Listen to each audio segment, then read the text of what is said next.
Does it surprise anyone that Trump, who lies and cheats at golf and, of course, everything else, and has been caught red-handed in golf and everything else, will go to bat for this guy, Roger Clemens, who's arguably not only a cheat, but possibly the biggest dick to ever play the game? In case you don't know, Roger Clemens, well, he was one of the greatest pitchers of all time. But Clemens' former trainer, a guy named Brian McNamee, and former players not only heard Clemens admit to using PEDs and getting injected, a few even witnessed it. McNamee alleged that he injected Clemens with steroids and human growth hormones more than a few times in Clemens' long career. So Trump was tweeting last night, and not only did he prove again that he's a liar, but the game that he purports to know is like everything else for him. It's all bullshit. Trump tweeted this. Put Roger Clemens in the Hall of Fame, not like you did with Pete Rose when you waited until he was dead.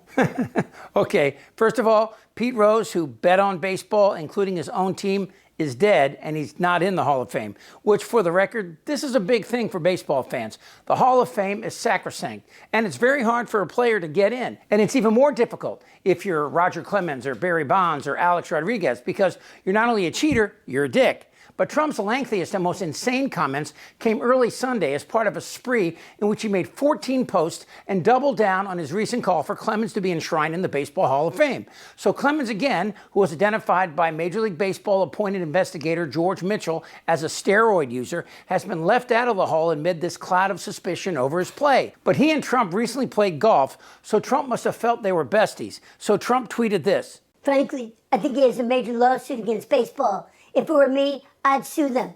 Put Roger Clemens in the Hall of Fame now, not like you did with Pete Rose when you waited until he was dead. There he goes again. That wasn't the deal I made with Commissioner Rob Manfred. The deal was that he was going to be put up immediately, but they waited, and they waited, and they waited, and they put him up because of his death. It shouldn't have been because of his death. It should have been because of his talent. This is not going to happen with Roger Clemens. And Pouty Fuckwinkle also made reference to how Rose's non-existent induction into the Hall of Fame wasn't the deal he made with Commissioner Rob Manfred many months before he died. But Manfred is, in fact, unlike Trump, alive and well.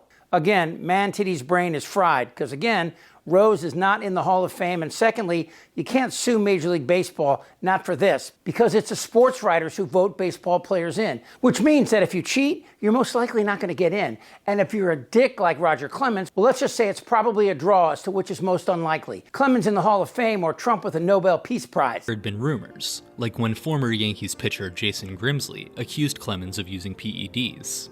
But he wasn't Mark McGwire, who'd been called to appear in front of Congress alongside Sammy Sosa, Rafael Palmeiro, and others.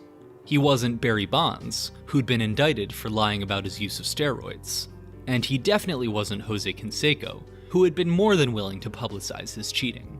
For the right price, of course.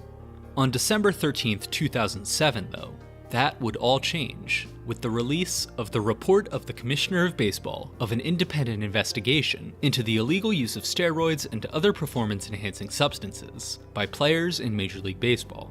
You might know it better as the Mitchell Report. The Mitchell Report was a 409-page document citing phone records, canceled checks, and written testimony regarding steroids in baseball. 89 players were mentioned by name, including stars like Andy Pettitte, Eric Gagne, and yes, Roger Clemens. Most of the evidence against Clemens came from Brian McNamee, who also claimed he gave human growth hormone to Andy Pettitte in 2002. Clemens firmly denied any wrongdoing, but there were two problems with this strategy. The first was that McNamee had the vials, needles, and gauze used by Roger. The second was that 2 days after the Mitchell Report was released, Pettitte put out a statement confirming that he had, in fact, used HGH. In January 2008, Clemens appeared on 60 Minutes to address the report. He insisted that his longevity was due to his, quote, hard work, not PEDs. The next day, he sued McNamee for defamation. That February, the two men were summoned before Congress. They confirmed that Andy Pettitte had told them Clemens took HGH in 1999 or 2000. Clemens told them that Pettitte must have, quote, misremembered. Over the remainder of the 4-hour hearing, he stumbled over his words, interrupted others, and accused his former trainer of lying. At any point, Roger could have admitted wrongdoing, and everything probably would have gone away, said Earl Ward, McNamee's attorney. But he kept digging a deeper and deeper grave. It was over. Clemens was asked to stay away from the Astros facilities. His endorsement deals were canceled. His name was removed from the Roger Clemens Institute for Sports Medicine. In 2010, he was indicted by a grand jury for making false statements to Congress, and while he was eventually acquitted, it did little to change the minds of the public. In 2013, his first year of eligibility for the Hall of Fame, Roger Clemens received 37.6% of the vote, far short of the 75% required for induction. He would never get more than 65, and fell off the ballot in 2022. But maybe the real attraction for Trump and Clemens is more than their penchants for cheating and lying. This is Mindy McCready. She confirmed to the New York Daily News that she carried on a long-term affair with Roger Clemens. But here's the creepy part. When Clemens was 28 and a husband and father of two, 28 years old, he began a relationship with this woman, Mindy McCready, whom he met when she was 15 years old, singing in a karaoke contest in a Florida bar. Are you still talking about Jeffrey Epstein? Now, McCready's father told the New York Post that his daughter's relationship with Clemens didn't turn physical until years after their first meeting. But in the years after, McCready's life fell apart. In 2005, she tried to commit suicide and later went to jail for drug possession. All this is coming as Trump is pushing for his golf buddy, Roger Clemens, to be inducted in the Hall of Fame. But unlike Congress or the Senate or the executive branch, the Hall of Fame can just tell him, "Go fuck yourself." But here's my favorite part of this fucked up relationship. While Trump pushes for Roger Clemens, his creeping golf buddy, a funny incident happened over the last few days, which is the bane of all cheaters, a scorecard. In case you don't care about Trump's golf game, which I totally get, Trump is a huge cheater, a documented cheater. Watch this. Joining us now is award-winning sports writer Rick Riley. He is the author of Commander-in-Cheat, How Golf Explains Trump. Rick, always a pleasure to speak to you. I confess, I picked up the book. I was skeptical. 244 pages on the president cheating at golf. And then I read it, and I think I got it. You're not just saying he cheats. You're saying he cheats. I mean, he cheats on all of it. He cheats like a mafia accountant. Like, he cheats crazy. He cheats whether you're watching or not. He cheats whether you like it or not. He tried to cheat Tiger Woods in a match, and Tiger hits it like this. He hits two balls in the water, doesn't count either, and pretends that he almost tied Tiger Woods. Riley says he also spent a year researching the book and interviewed several of Trump's caddies. And asked them, does the president cheat? And they all said, no, he doesn't cheat. We cheat for him. A now viral clip from Saturday shows Trump approaching a bunker at Turnberry in his golf cart. But it's what happened next that raised eyebrows.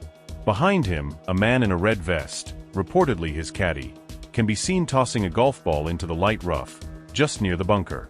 The ball lands in a more favorable spot, not in the sand trap, but on the grass. Observers say this might have improved Trump's lie, basically giving him an easier shot. And all this happened before he even stepped out of the cart. Social media quickly caught on. Trump played with Clemens the other day, and Trump claimed that he had won. But oops, Clemens kept a scorecard, which showed Trump finished last in their weekend golf game, despite Mantitty's claim that he won. Of course, when asked why the scorecard showed Trump coming in last, Tiny Fingers only had this to say. Are you still talking about Jeffrey Epstein? Goddamn right. It's sitting on my desk. It's not fair. Who you talking to? I could be a stupid person. Trump admitted he knew Epstein for 15 years. Are you not entertained? Do you have no shame? I'm sorry, ma'am. It's not fair. Jeffrey Epstein? They don't know what the fuck they're doing. I don't want to talk about this stuff. Am I wrong? Yes. Tick-tock. You're in a lot of trouble, Donnie. I think he's crazy. I'm Chip Franklin.